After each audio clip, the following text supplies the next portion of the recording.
A gente vê que, por exemplo, as varejistas, elas querem os 50 mais para fazer atendimento ao cliente, desde caixa do supermercado até qualquer outro tipo de atendimento, porque eles têm um turnover super alto com os jovens e querem, seja em supermercado, farmácia, o que for, loja, eles querem pessoas mais velhas, mas aí muitas vezes é salário baixo e tal, né? Tem essa questão que aí também precisa equalizar um pouco melhor. Mas as farmacêuticas já olham para os colaboradores 50 mais há mais tempo, porque o seu cliente também, eles olham para o consumidor 50, 60 mais há muito tempo, né? A área da saúde já está olhando para a questão de idade há mais tempo. Mas, por exemplo, o Grupo Boticário, uma empresa de beleza, né, que está com esse olhar também, especialmente para as mulheres, para o envelhecimento feminino, teve, acho que 2024, o ano anti-etarismo. Fizeram uma série de ações. Com a Nature, a gente já fez com eles 2 programas que chamam Novos Começos, que é capacitação para mulheres 45 mais sobre carreira, tanto empregabilidade como empreendedorismo. Programa online, gratuito, mulheres do Brasil inteiro. Então, ano passado a gente teve um programa com 7 mil inscritas, 6 mil pessoas foram selecionadas para participar e 2 mil conseguiram terminar o curso, com conteúdo gravado, também com aulas ao vivo.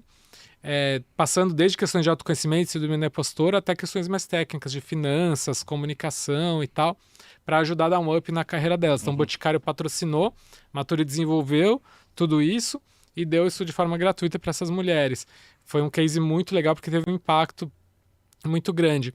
A Sanofi foi a primeira certificada no Brasil, é uma empresa que já tem seus 20% de colaboradores 50 mais, por exemplo, sendo que a média brasileira é 5%. E a nossa população 50 mais hoje é 28% no Brasil. Então a gente fala para as empresas que tem que chegar perto dessa representatividade. Claro. Então as empresas certificadas age-friendly estão ali normalmente entre 10 e 15, né, com meta de chegar em 20.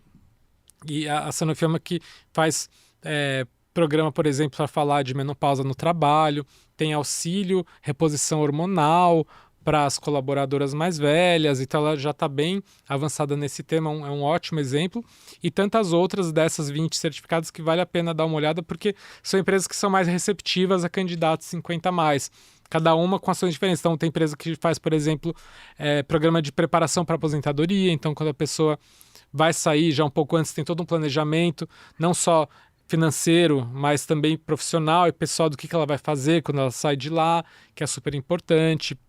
Tem empresa que tem mais flexibilidade, desenvolvimento, atualização específica para quem é 50 mais, com foco não só em tecnologia, mas principalmente tecnologia, e por aí vai. Então, tem bons exemplos, mas ainda muito pouco. A gente precisa divulgar e trazer mais empresas, porque muitas dessas mensuram e percebem já a vantagem competitiva que elas têm com esse tipo de ação e com a integração e com mais pessoas 50 mais. Que legal, impressionante como realmente, se você parar para pensar, como a gente encontra 50 mais no mercado, né? No caixa, no atendimento ali, é realmente E vai ser cada vez mais. Vai ser cada vez mais, né? Vai, porque faz muita diferença ter uma pessoa atenciosa, calma ali, paciente, atendendo o seu cliente, né? Com olho no olho, esse jogo de cintura, do que o jovem que está acostumado a lidar com a tela. Total. Né? E a gente vê isso nos Estados Unidos, por exemplo, é muito comum. Você vê idosos atendendo o público. Tem pessoas que falam, desde os anos 80, vai para a Disney, a primeira pessoa que atende o público é um idoso, né? E aqui no Brasil a gente ainda acha estranho. Não, mas... no Japão é impressionante. Eu estive lá em 2024, realmente é todo mundo, é o guarda na rua, no trânsito, o policial, o garçom, o cozinheiro, o da limpeza pública, o eletricista que está cuidando do poste, é todo mundo, né? O Japão é o país mais envelhecido do mundo. E aí, globalmente falando, ou seja, nacionalmente falando, isso gera um impacto... O Japão é uma economia que está com problemas, né, por isso. Sim. Mesmo sendo tudo preparado, mesmo tendo uma qualidade de vida muito boa, um nível educacional inacreditável... A população está diminuindo, né? A população está diminuindo e o que gera problemas na economia. Globalmente falando de Brasil, o que pode acontecer? O que deve acontecer, Maurício? O Brasil ele tem uma previsão da população começar a parar de crescer e começar a diminuir a partir de 2040. Então já é logo. Né? Hoje a população do Brasil só não diminui porque a gente está vivendo mais, porque a gente está tendo cada vez menos filhos. A taxa de natalidade, hoje acho que está em 1,6 filho por mulher. E para manter a população deveria ser 2 filhos por mulher. Né? Então está caindo muito rápido isso. Então, enfim, países da Europa já sofrem isso há muito tempo e muitas vezes a questão de trazer imigrantes tem ajudado, mas agora a gente tem todo esse movimento fechando as portas para os imigrantes. Então, no Japão e agora na China, existe muito incentivo para as pessoas terem filho. Né? E na Europa também tem bastante isso. A China também está no mesmo caminho do Brasil, está envelhecendo super rápido, Sim. As pessoas não estão tendo filhos. Então, eu acho que além de ter novas reformas previdenciárias e talvez um dia não vai ter mais aposentadoria, a gente vai precisar de muitas políticas públicas no Brasil para lidar com isso, de, por exemplo, incentivar ou até obrigar as empresas a manter as pessoas trabalhando por mais tempo. Hoje a gente tem cota para PCD, por exemplo. Eu, pelo menos, não acho que obrigar resolve, mas se tem incentivo fiscal, por exemplo, para a empresa contratar e manter as pessoas trabalhando, né, mais velhas, é algo que eu acho que é bom e que é uma tendência. Eu conheço projetos de lei relacionados a isso que existem lá em Brasília, mas já estão parados há muito tempo, mas que em algum momento o governo vai olhar para isso porque ele vai falar, bom, as pessoas precisam continuar trabalhando porque senão não tem como manter elas. Sim. Então isso afeta a saúde pública, a previdenciária, tudo isso, né? Então, e aí precisa também de políticas públicas de requalificação das pessoas. Imagina as pessoas de baixa renda, de baixa escolaridade, com o que elas vão trabalhar quando elas envelhecem, não tem mais o vigor físico para fazer trabalho braçal. Né? Tem que ter inclusão digital, tem que ter reciclagem mesmo de conhecimento. Né? Então, ainda tem um grande trabalho à frente para ser feito junto com o governo, junto com instituições ONGs e as empresas para dar conta disso, mas a gente vê que ainda não tem muito esse olhar. Você vê nas campanhas políticas, né? Ninguém fala disso ainda. Ninguém foca no idoso na campanha, né? É impressionante. E conforme eles perceberem que o eleitorado idoso vai ser cada vez maior, talvez eles comecem a olhar para isso. Exato. No final das contas é isso, né? É falar para o maior público, que é o que vai manter eles no poder. E inclusive uma coisa que incentiva muitas empresas a olhar para isso é quando ela percebe que o consumidor dela está ficando cada vez mais velho. A tal da economia prateada, o silver economy. Hoje, o marketing das empresas está olhando para essa fatia 50, 60 mais dos consumidores, que é cada vez maior, e que normalmente tem um poder aquisitivo maior do que os jovens. Então, para você poder atender e entender bem esse consumidor mais velho, a melhor coisa é você ter essas pessoas dentro de casa. Sim. Então, outro argumento que a gente usa nas empresas, falou, olha, para você poder desenvolver produtos e serviços para esse público, então você precisa ter eles fazendo parte do desenvolvimento desses produtos e serviços. Né?